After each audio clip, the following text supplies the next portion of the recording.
Galatians 2, 1 through 21, New King James Version of the Bible.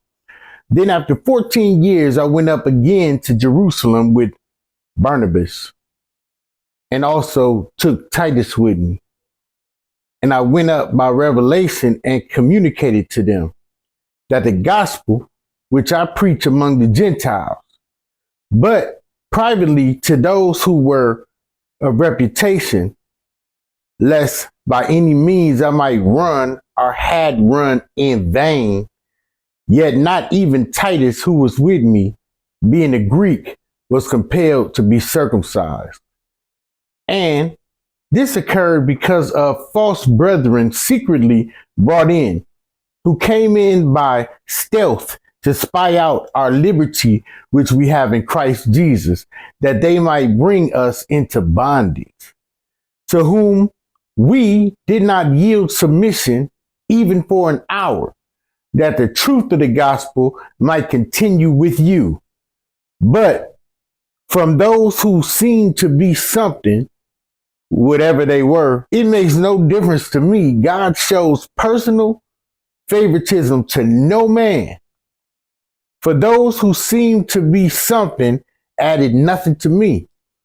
But on the contrary, when they saw that the gospel for the uncircumcised had been committed to me, as the gospel for the circumcised was to Peter, for he who worked effectively in Peter for the apostleship to the circumcised also worked effectively in me towards the Gentiles.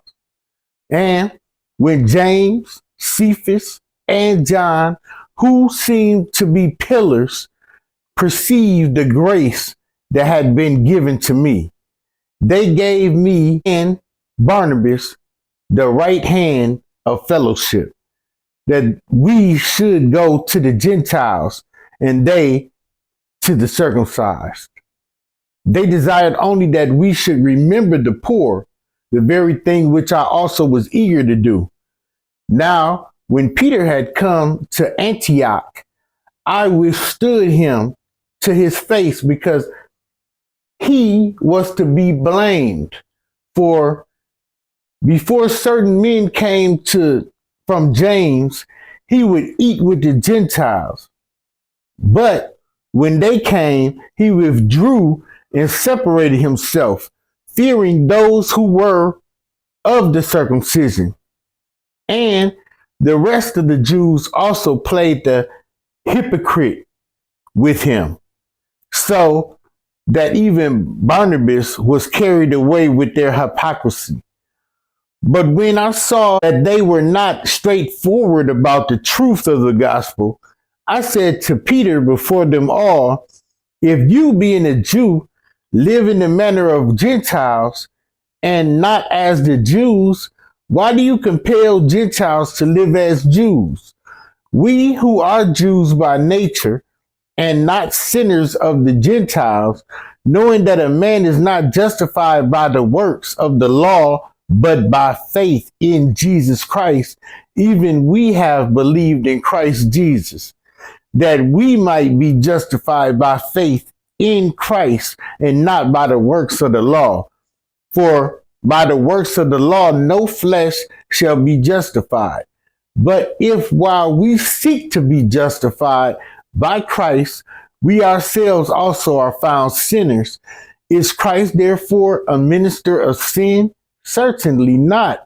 For if I build again those things which I destroyed, I must make myself a transgressor. For I, through the law, died to the law, that I might live to God. I have been crucified with Christ. It is no longer I who live, but Christ who lives in me. And the life which I now live in the flesh, I live by faith in the Son of God, who loved me and gave himself for me. I do not set aside the grace of God, for if righteousness comes through the law, then Christ died in vain.